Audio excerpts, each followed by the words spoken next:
హైదరాబాద్లోని కూకట్పల్లి బాలిక హత్య కేసులో పోలీసులు దర్యాప్తు ముమ్మరం చేశారు. ఈ కేసులో ఒక వ్యక్తిని అదుపులోకి తీసుకున్నట్లుగా సమాచారం.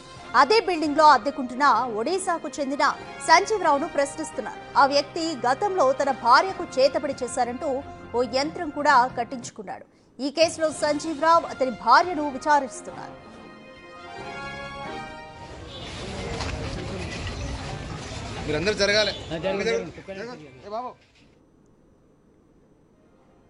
మోర్ డీటెయిల్స్ మా ప్రతినిధి అనిల్ అందిస్తారు. రైట్ అనిల్, కూకట్పల్లిలో బాలిక హత్య కేసుకి సంబంధించి అదే బిల్డింగ్ లో అద్దెకుంటున్న ఒడిశాకు చెందిన సంజీవ్ రావు అతని భార్యను విచారిస్తున్నారు. సో వాళ్ళు ఎటువంటి సమాధానాలు పోలీసులకు చెప్తున్నారు? కూకట్పల్లి పోలీస్ స్టేషన్ పరిధిలో జరిగిన బాలిక హత్య కేసులో భాగంగా ప్రెజెంట్ పోలీసులు అయితే కేసు సంబంధించి దర్యాప్తు ముమ్మరం చేశారని చెప్పాలి. అయితే ఈ కేసులో భాగంగా ఇన్వెస్టిగేషన్ కి సంబంధించి ఎవరి మీద అయితే అనుమానం వస్తుందో వాళ్ళకి సంబంధించి ప్రెజెంట్ పోలీసులు అయితే ఇన్వెస్టిగేషన్ చేస్తున్నారని చెప్పాలి. ముఖ్యంగా అనుమానించదగిన పర్సన్ కి సంబంధించి ఏదైతే కూకట్పల్లి ప్రెజెంట్ శాంతి నగర్ కి సంబంధించి సంగీత్ నగర్ కి సంబంధించి సహస్రేని నివాసం ఉంటుందో అదే నివాసంలో సెకండ్ ఫ్లోర్ లో సంజీవ్ రావు అనే వ్యక్తిని ప్రెజెంట్ పోలీసులు అయితే అదుపులోకి తీసుకున్నారు. ఆయనకు సంబంధించి అనుమానం రావడంతో ఆయనకు సంబంధించిన కాల్ డేటా మరియు దానికి సంబంధించిన వివరాలన్నీ కూడా సేకరించిన పరిస్థితి మనకు కనిపిస్తుంది. ఇందులో భాగంగానే అతనికి సంబంధించి అదే విధంగా అతను గతంలో తన భార్యకి హెల్త్ బాగలేకపోవడం, అదే విధంగా కొన్ని కారణాల వల్ల అతనికి తన భార్యకి సంబంధించి చేతబడి చేశారని చెప్పేసి ఆయనకి అనుమానం ఉండడంతో ఇదే కోణంలో ప్రెజెంట్ పోలీసులు కూడా ఆయన మీద అనుమానించిన పరిస్థితి కనిపిస్తుంది. కాబట్టి ఏ విధంగా అంటే చేతబడి చేశారు కాబట్టి ఈ విధంగా ఏమన్నా తనకు సంబంధించి హత్యకి పాల్పడ్డా, ఇలాంటి ఘటనకి పాల్పడ్డా అనే కోణంలో ప్రెజెంట్ అయితే దర్యాప్తు చేస్తున్నారు. ఇందులో భాగంగానే అతన్ని అదుపులోకి తీసుకొని అదే విధంగా దర్యాప్తు చేస్తున్న పరిస్థితి కనిపిస్తుంది. అతనితో పాటు కూడా సరస్వతి, తన భార్యని సరస్వతిని కూడా అదుపులోకి తీసుకున్నారు. అనుమానాస్పద స్థితిలో ఎవరు కనిపించినా కూడా ప్రెజెంట్ అయితే పోలీసులు దర్యాప్తు చేస్తున్న పరిస్థితి కనిపిస్తుంది. ఇదే విధంగా ప్రెజెంట్ అయితే డీసీపీ సురేష్ కుమార్ తో పాటు పోలీసులంతా కూడా ఎస్ఓటి పోలీసులంతా కూడా మరోసారి ఇన్వెస్టిగేషన్ చేసేందుకు గాను ఆ ఘటన స్థలానికి అయితే చేరుకున్నారు. సహస్రాన్ని నివాసం ఉంటున్న ఏరియాకి అయితే రావడం జరిగింది. అదే ప్రాంతంలోని చుట్టూరు ప్రాంతాలు ఏవైతే పరిసర ప్రాంతాలు ఉన్నాయో ఆ పరిసర ప్రాంతాలని కూడా క్షుణ్ణంగా పరిశీలిస్తున్న పరిస్థితి మనకు కనిపిస్తుంది. చుట్టుపక్కల ఉన్న సీసీ ఫుటేజ్ ఆధారంగా కూడా ఆధారాలని సేకరిస్తున్న పరిస్థితి కనిపిస్తుంది.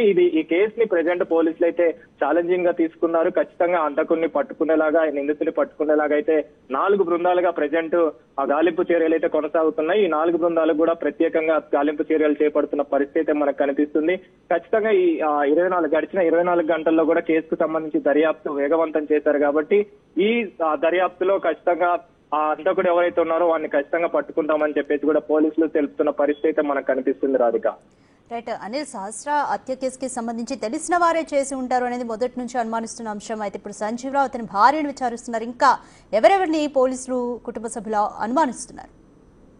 రాధిక, మీరు చెప్పినట్టుగా ఇప్పటి వరకు కూడా వాళ్ళు దర్యాప్తు చేస్తున్నది మొత్తం కూడా తెలిసిన వారే అని చెప్పేసి ప్రాథమికంగా ఒక నిర్ధారణకి అయితే వచ్చారు. అదే విధంగా కూడా దర్యాప్తు చేస్తున్న పరిస్థితి మనకు కనిపిస్తుంది. కాబట్టి ఇదే కోణంలో ప్రెజెంట్ ఈ సంజీవ్ రావుతో పాటు అదే విధంగా సరస్వతిని కూడా అనుమానించి అనుమానాస్పద స్థితిలోనే వాళ్ళిద్దరికి సంబంధించి కూడా దర్యాప్తు చేస్తున్నారు. అదే విధంగా చుట్టుపక్కల ఎవరైతే వ్యక్తులు ఉన్నారో, ముఖ్యంగా పరిసర ప్రాంతాలు, వీళ్ళకి పరిచయాలు ఉన్న వాళ్ళు, వీళ్ళకి గతంలో రేణుక మరియు కృష్ణ వీళ్ళిద్దరికి సంబంధాలతో ఎవరికైనా సంబంధాలు ఉన్నాయనే కోణంలో కూడా దర్యాప్తు చేస్తున్నారు. కాబట్టి వాళ్ళందరినీ కూడా ప్రెజెంట్ పోలీసులు అయితే విచారిస్తున్నారు. వాళ్ళకి సంబంధించిన వివరాలు కూడా సేకరిస్తున్న పరిస్థితి కనిపిస్తుంది. ఇందులో భాగంగానే నిన్నటి నుంచి కూడా ఏదైతే ఇన్వెస్టిగేషన్ జరుగుతుందో ఆ ఇన్వెస్టిగేషన్ లో భాగంగా ఈ రోజు కూడా మరోసారి డీసీపీ సురేష్ కుమార్ ఇన్వెస్టిగేషన్ కి సంబంధించి ఇంటి దగ్గరికి అయితే రావడం జరిగింది. దానికి సంబంధించిన ఆధారాలు కూడా సేకరిస్తున్న పరిస్థితి కనిపిస్తుంది. దీనికి సంబంధించి ఇప్పటికే తెలిసిన వారే ఈ ఘటనకి పాల్పడ్డట్టుగా పోలీసులు అనుమానిస్తున్నారు. కాబట్టి వాళ్ళ బంధువులకు సంబంధించి కూడా